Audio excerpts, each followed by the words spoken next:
Une étape décisive pour l'intégration économique de l'Afrique de l'Ouest s'est jouée ce 16 juin 2026 à Banjul, en Gambie. Experts et missions techniques de la CEDEAO se sont mobilisés autour d'une table ronde stratégique sur la question des barrières structurelles qui freinent encore les échanges au sein de l'espace communautaire.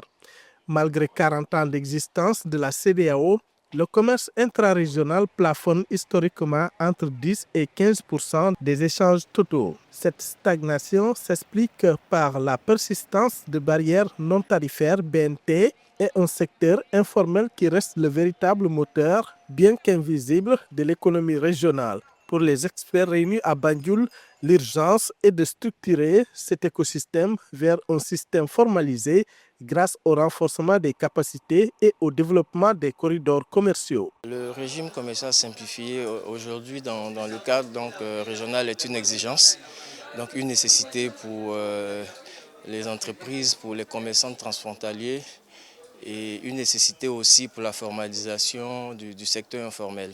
L'Afrique est à la traîne. Aujourd'hui, au niveau de notre région, on est encore à la traîne. En termes d'intégration, on a du chemin à faire.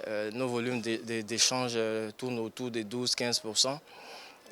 On peut faire mieux si on arrive à éliminer les BNT que nos commerçants rencontrent, que nos opérateurs, que les différents usagers rencontrent au niveau de la CEDEAO. Le constat est frappant. Si les statistiques officielles sont faibles, la réalité du terrain est tout autre. En intégrant le commerce informel, le volume des échanges entre pays voisins bondirait de manière spectaculaire. Et donc, c'est une bonne solution.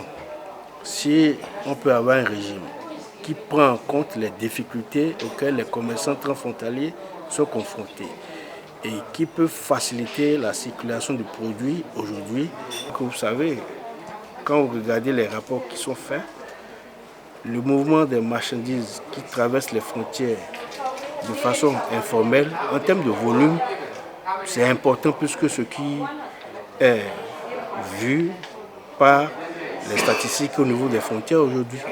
Quand vous écoutez les gens parler, on dit on est à un niveau de volume d'échange intracommunautaire de 15%, mais lorsque vous ajoutez le commerce informel, vous allez rapidement à 70-75% d'échanges entre les pays voisins dans la région. Les missions techniques à Banjul se poursuivent jusqu'au 19 juin, visant également à harmoniser la concurrence, à assurer la transparence fiscale et à protéger les consommateurs. L'enjeu final reste de transformer ces protocoles techniques en bénéfices concrets pour les 400 millions de consommateurs de l'espace CEDEAO, notamment par la création d'emplois et la sécurisation des approvisionnements alimentaires.